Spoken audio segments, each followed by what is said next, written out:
La reacción del presidente Forrest Burham apenas evidenció el alto grado de intransigencia y de frustración delante de las consecuencias causadas por la propia indisposición de su gobierno en aceptar los fines del Acuerdo de Ginebra de 1966.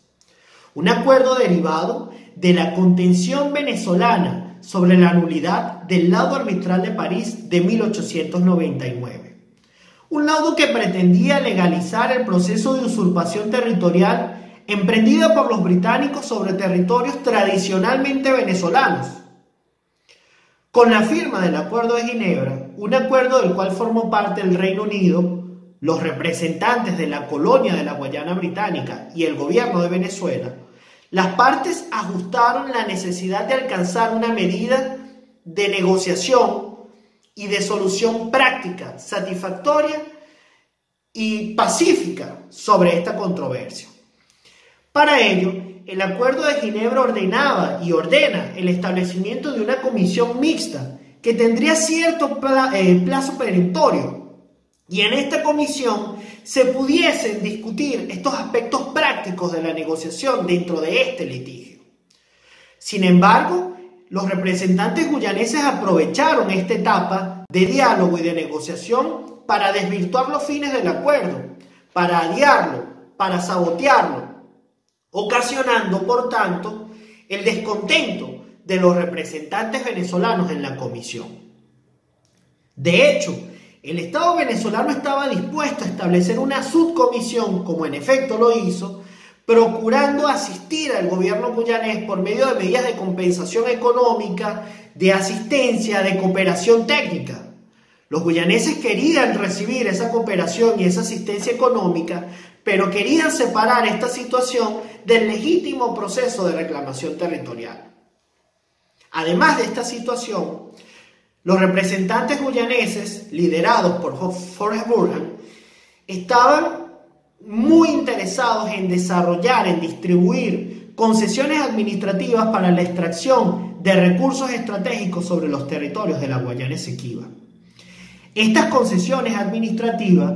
no solamente afectaban la reclamación venezolana, sino también comprometían el espacio vital de los aborígenes, de los grupos indígenas que tradicionalmente ocuparon los territorios de la Guayana Esequiba, a los cuales el Estado venezolano le manifestó plena protección por medio de un conjunto de comunicados.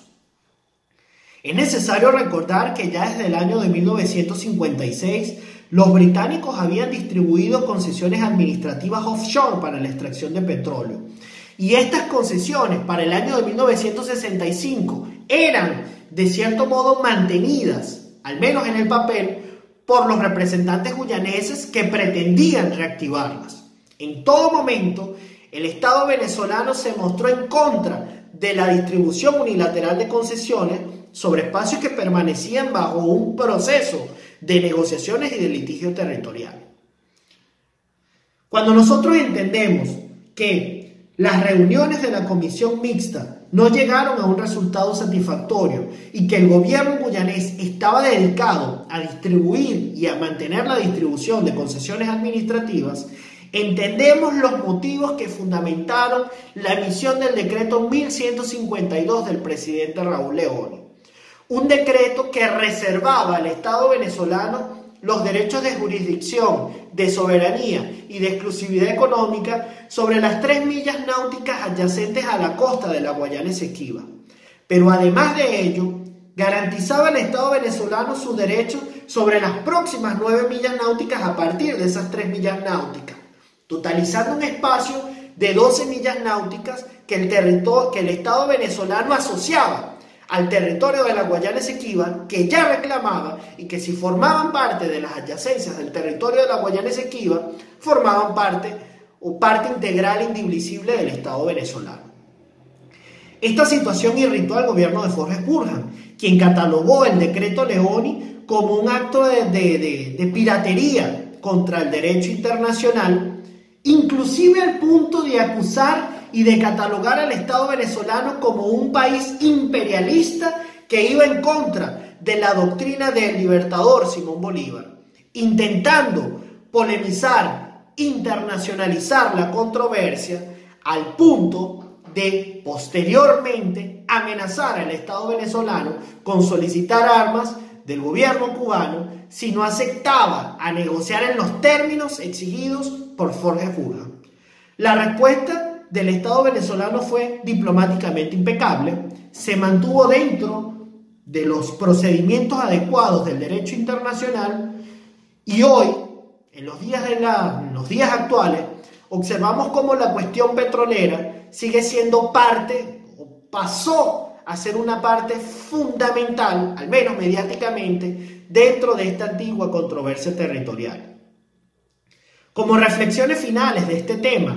podemos observar que el decreto Leoni, el decreto 1152, le permitió a los venezolanos asimilar que la Guayana Esequiba era más que una superficie territorial de 159.500 kilómetros cuadrados,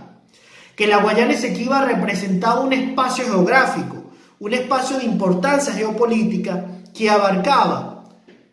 prolongaciones o espacios fluviales, espacios insulares y espacios marítimos atlánticos, de ese Atlántico tropical próximo a la cuenca del Caribe, de elevada importancia.